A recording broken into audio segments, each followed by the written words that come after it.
प्यारे बच्चों, शुभ संध्या। एक बार फिर मैं आपके सामने व्याकरण का एक विषय लेकर के हाजिर हूँ। बीच में मैंने आपको पाठ और कविताओं का ऑडियो भेजा था।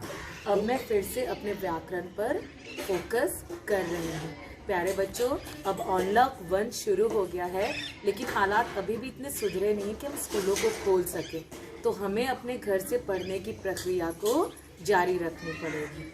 तो ये जो है हमारा विषय, हमारा अगला विषय है संधि, जिसको हम बड़े ही आसान और सरल शब्दों में सीखने का प्रयास करेंगे।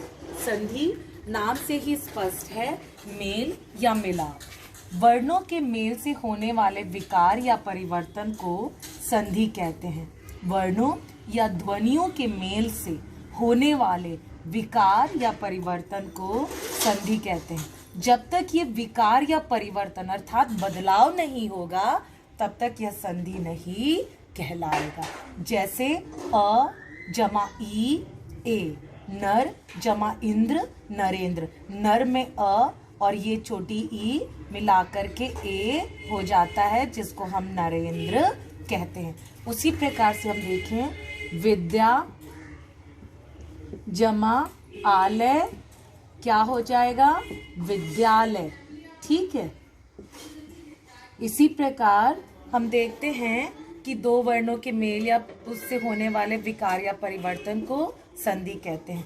इसे अलग करने की प्रक्रिया को संधि विच्छेद कहते हैं। विच्छेद का मतलब अलग करना। संधि 3 प्रकार की होती है, स्वर संधि, व्यंजन संधि, विसर्ग संधि। स्वर संधि किसे कहते हैं? दो स्वरों के मेल से होने वाले परिवर्तन को स्वर संधि कहते हैं।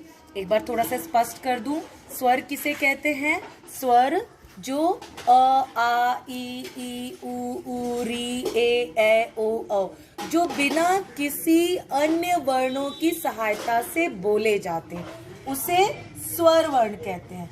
तो जब दो स्वरों के मेल से होने वाले परिवर्तन होता है, तो उसे स्वर संधि कहते हैं। जैसे पुस्तक जमा आलय, यहाँ पे भी अ है, यहाँ पे आ है, अ और आ मिला करके क्या हो गया?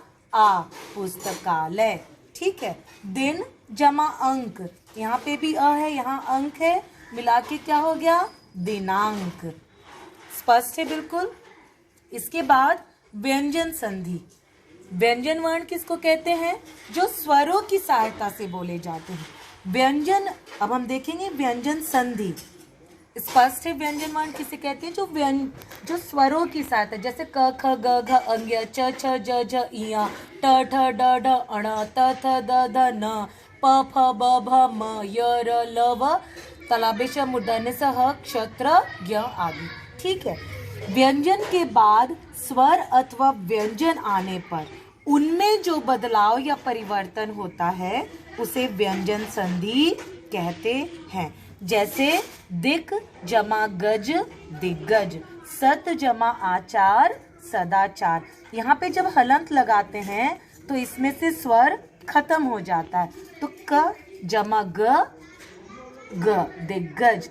सत में हलंत है तो इसका जो स्वर है वो खत्म हो गया, सत जमा आचार सदाचार।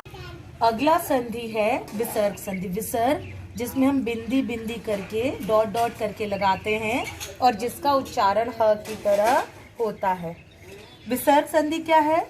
विसर्ग के पश्चात स्वर या व्यंजन के आने पर जो ध्वनि परिवर्तन होता है, उसे विसर्ग संधि कहते हैं। विसर्ग के पश्चात स्वर वर्ण आए या व्यंजन वर्ण आए और उन दोनों के आने के पश्चात जो ध्वनि परिवर्तन होता है या जो विकार उत्पन्न होता है या जो बदलाव आता है, उसे विसर्ग संधि कहते हैं। जैसे मनः जमा रथ मनोरथ। यहाँ पे विसर्ग है, यहाँ रह विसर्ग और र मिलकर के ओ बन गया। ठीक है, मनोरथ। नी जमा धन, ये जो विसर्ग था ये क्या हुआ? रेफ के रूप में बदल गया निर्धन। इसी के साथ संधि और इसके तीनों भेद की समाप्ति होती है। अब हम एक एक करके देखेंगे। स्वर संधि के 5 भेद है जो बहुत ही महत्वपूर्ण है। पहले हम उसको देखेंगे, उसके बाद हम व्यंजन संधि के नियमों को देखेंगे, उसके बाद हम विसर्ग संधि के नियमों को देखेंगे।